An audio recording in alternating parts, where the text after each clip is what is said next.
लेकिन अब यहां विदेशी डॉलर की खनक से नई साजिश रची जा रही है, नई साजिश रची जा रही है। जिस बस्तर में मोबाइल नेटवर्क के लिए पहाड़ चढ़ना पड़ता है, वहां विदेशी एटीएम कार्डों से करोड़ों रुपए निकाले जा रहे हैं, करोड़ों रुपए निकाले जा रहे हैं। अमेरिका से छत्तीसगढ़ तक धर्मांतरण का एक ऐसा जाल सामने आया है जिसे सुनकर आपके होश उड़ जाएंगे, होश उड़ जाएंगे। ईडी ने ऐसे अंतरराष्ट्रीय सिंडिकेट का पर्दाफाश किया है जो बिना किसी रिकॉर्ड के भारत में करोड़ों का काला खेल खेल रहा था, करोड़ों का काला खेल खेल रहा था। मामला देश की सुरक्षा और सामाजिक शांति से जुड़ा हुआ है, इसलिए धर्मांतरण के डॉलर कनेक्शन पर आज विस्तार से बात कर लेते हैं, विस्तार से आपको सब कुछ बता देते हैं।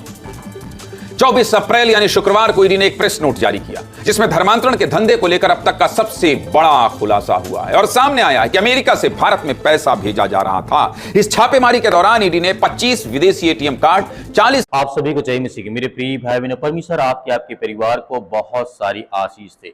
आज इस वीडियो में बात करने वाले हैं जिस तरीके से अभी तो धर्मांतरण का आरोप लगता था, लेकिन अभी सोशल मीडिया पर काफी ज्यादा वीडियो चल रही जिसमें कहा जा रहा है अमेरिका पैसा भेजता था, छत्तीसगढ़ में धर्मांतरण होता था। देखिए यहाँ पर ये बहुत बड़ी खबर है और बहुत बड़ा आरोप लगाया गया है मसीह समाज के ऊपर। आए दिन ऐसी घटनाएं आप देखते होंगे, हमें देखने को मिलता है जहां पर बजरंग दल, विश्व हिंदू परिषद और जितने भी सरकारी सत्ता में बैठे हुए लोग हैं, आए दिन मसीह समाज को टारगेट करना, हमला करना, मारना, चर्चों पर अटैक करना, तरह तरह की चीजें हमें देखने को मिलती है।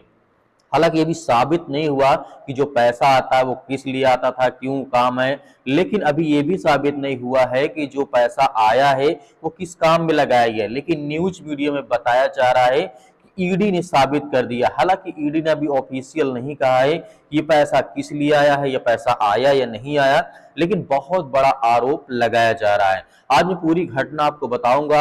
आज सोशल मीडिया पर और न्यूज चैनल पर एक ही चर्चा हो रही है कि आज छत्तीसगढ़ में विदेशी पैसों के दम पर धर्मांतरण का बड़ा खेल चल रहा था। क्या अमेरिका से पैसा भेजा जा रहा था और आखिर ईडी की रेड में ऐसा क्या मिला जिसने पूरे देश को चौंका दिया। हाल ही में बताएं कि अभी ईडी की रेड पड़ी है, कुछ संगठनों पर जहां पर कार्रवाई की गई है और आरोप लगाया जा रहा है कि विदेशों से फंडिंग लाई जा रही थी और इनका इस्तेमाल धर्मांतरण के लिए किया जा रहा था। सोचिए आज हमारे भारत देश की क्या हालात हो चुके, किस तरीके के आज हिंदू मुस्लिम करना, सिख ईसाई करना, जातियों में बांटना, मतलब हर तरीके से कहीं न कहीं नहीं छोड़ना है। लेकिन यह एक बहुत जरूरी सवाल भी उठता है, क्या कुछ लोगों पर आरोप लगे हैं जो वजह से क्या पूरे ईसाई समाज को दोषी ठहराना सही है या गलत है। मैं आपको वीडियो दिखाना चाहता हूं जिसमें दावा किया जाता है कि ईडी ने यह साबित किया। हालांकि ऑफिशियल अभी किसी प्रकार का यहां पर जजमेंट नहीं दिया गया है।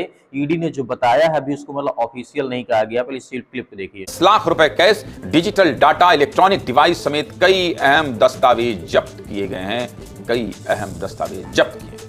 और अब तक विदेशों से भारत में कितने रुपए भेजे गए हैं जानते हैं? ईडी की कार्रवाई में पता चला है कि नवंबर 2025 से लेकर अप्रैल 2026 के बीच विदेशी एटीएम कार्ड के जरिए कुल 95 करोड़ रुपए भेजे गए हैं। 95 करोड़ रुपए, यानी कि महज 6 महीने के अंदर करीब $11 मिलियन हमारे देश में आए हैं। $11 मिलियन। और ऐसा नहीं है कि इन पैसों को बस ऐसे ही भेज दिया गया, बल्कि पाई पाई के हिसाब किताब के लिए प्लान भी तैयार किया गया था। क्यों कह रहा हूं जानते हैं? क्योंकि जो पैसे भेजे गए हैं और जहां जहां इनका इस्तेमाल किया गया, इसका पूरा लेखा जोखा एक ऑनलाइन बिलिंग और अकाउंटिंग प्लेटफॉर्म में रिकॉर्ड किया जा रहा था। और ऐसा माना जा रहा है कि इस प्लेटफॉर्म को भारत के बाहर से काम करने वाली कुछ संस्थाएं कंट्रोल करती हैं, नियंत्रण में रखती हैं। अब इसका खुलासा कैसे हुआ और किस तरह ईडी विदेशी फंडिंग के नेटवर्क तक पहुंची, चलिए ये भी आपको समझा देता हूं। देखिए, दरअसल ईडी ने 18 और 19 अप्रैल को देश भर में सर्च ऑपरेशन चलाया और अलग अलग राज्यों में 6 जगहों पर छापा मारा। ईडी की जांच में पता चला कि अमेरिका के एक विदेशी बैंक से जुड़े एटीएम कार्ड भारत लाए गए और कई राज्यों में इनके जरिए बार बार पैसे निकाले गए। ईडी की प्रेस नोट में जिस बैंक का जिक्र किया गया है उसका नाम है ट्रूइस्ट बैंक। ट्रूइस्ट बैंक जो अमेरिका की एक प्रमुख बैंक होल्डिंग कंपनी है और ट्रूइस्ट फाइनेंशियल कॉर्पोरेशन के नाम से जानी जाती है। इसके अलावा यह भी सामने आया है कि इन पैसों के लिए बैंकिंग नियमों को दरकिनार किया गया और संदिग्ध लेन देन के जरिए चकमा देने की कोशिश की गई, ताकि क्या हो, मामला पकड़ में ना आ सके। अब इन पैसों का इस्तेमाल कहां किया गया है बताता हूं। ईडी ने बताया कि इस कैश का इस्तेमाल टीटीआई से जुड़े खर्चों को पूरा करने के लिए किया गया। इस टीटीआई संगठन का पूरा नाम द टिमोथी इनिशिएटिव है, जो ईसाई धर्म के प्रचार प्रसार के लिए काम करती है, लेकिन एफसीआरए के तहत रजिस्टर्ड संगठन नहीं है। इस एफसीआरए को समझना इसलिए जरूरी है क्योंकि यही वो संस्था है जो भारत के सभी रजिस्टर्ड संगठन, एनजीओ और एसोसिएशन के विदेशी फंडिंग की निगरानी करता है। किसी संस्था ने विदेश से कितने पैसे लिए और इन पैसों का कहां कहां इस्तेमाल किया, इसको एफसीआरए ही कंट्रोल करता है और यह सुनिश्चित करता है कि विदेशी फंड का इस्तेमाल राष्ट्रीय सुरक्षा, सामाजिक हित या शिक्षा के काम में हो, ना कि देश के खिलाफ या गैर कानूनी काम के लिए हो। मतलब जैसे बॉर्डर पर आर्मी घुसपैठियों को रोकती है, वैसे ही एफसीआरए अवैध फंडिंग को रोकता है। समझ गया?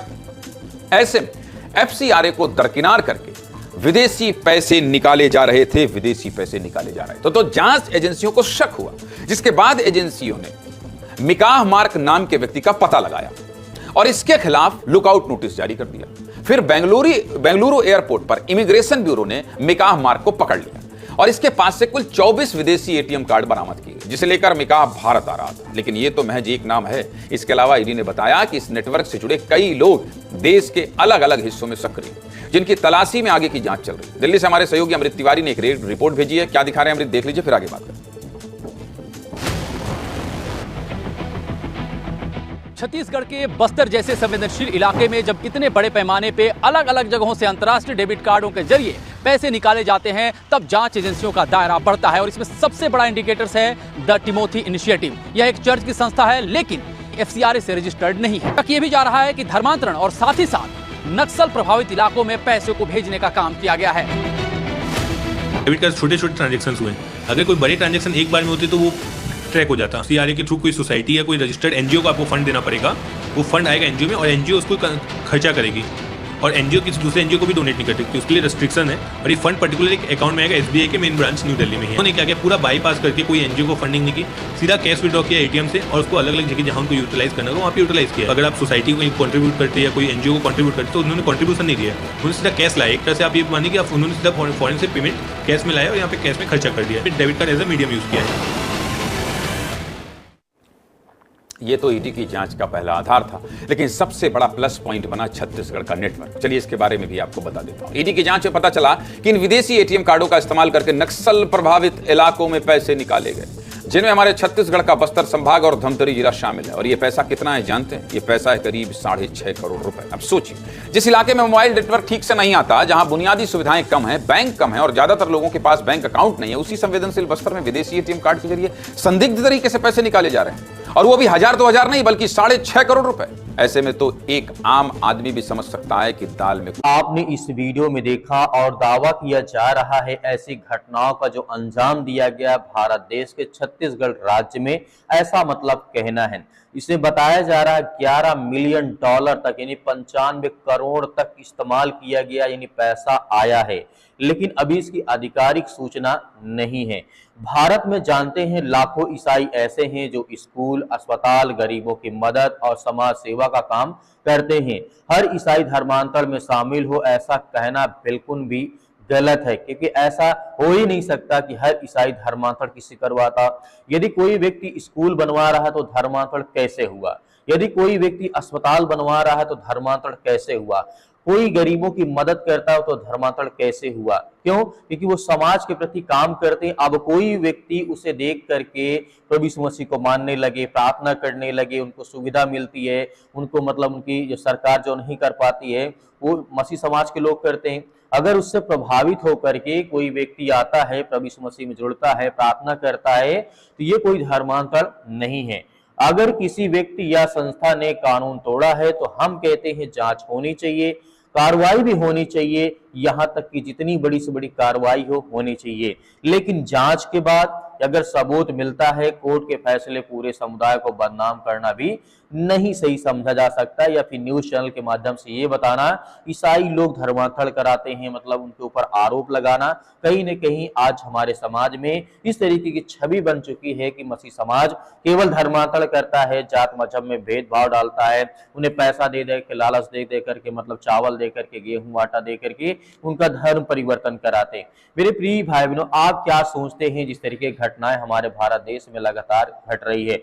अब सबकी नजर ईडी और कोर्ट की अगली कार्रवाई पर है। आखिर सच्चाई क्या है? क्या विदेशी फंडिंग, धर्मांतरण या फिर पूरा मामला? आने वाले में समय पता चलेगा आखिर क्या है। अब मैं आपकी राय जानना चाहता हूं, क्या भारत देश में हमारा जो मसीह समाज है, जो ईसाई समाज के लोग हैं, जो प्रभु यीशु मसीह को मानने वाले लोग हैं, वो लाखों करोड़ों अरबों लोगों की वो मतलब की मदद और सहायता करते हैं। जितनी सरकार नहीं कर पाती उतने मसीह समाज के लोग उनकी देखभाल करना हो, बीमारी हो, गरीबी हो, चिंताएं हो, परेशानियां हो, अस्पताल हो, स्कूल हो, शिक्षा हो, हर तरीके से मदद और सहायता करते हैं। आपकी क्या राय हमें कमेंट बॉक्स में कमेंट करके जरूर बताइएगा। परमेश्वर आपके परिवार को बहुत सारी आशीष दे, क्योंकि परमेश्वर हर मसीह भाई बहनों को बरकत और आशीष देता है। क्योंकि धर्मांतरण पर आरोप लगाना बहुत आसान है, लेकिन उसे साबित करना बहुत मुश्किल है। क्योंकि सुप्रीम कोर्ट में सैकड़ों केस है, सुप्रीम कोर्ट ने खारिज कर दिया था, किसी प्रकार का कोई आरोप सिद्ध नहीं हुआ था। आपकी जो भी राय हमें कमेंट बॉक्स में कमेंट करके बताइएगा। परमेश्वर आपके परिवार को सुरक्षित रखे।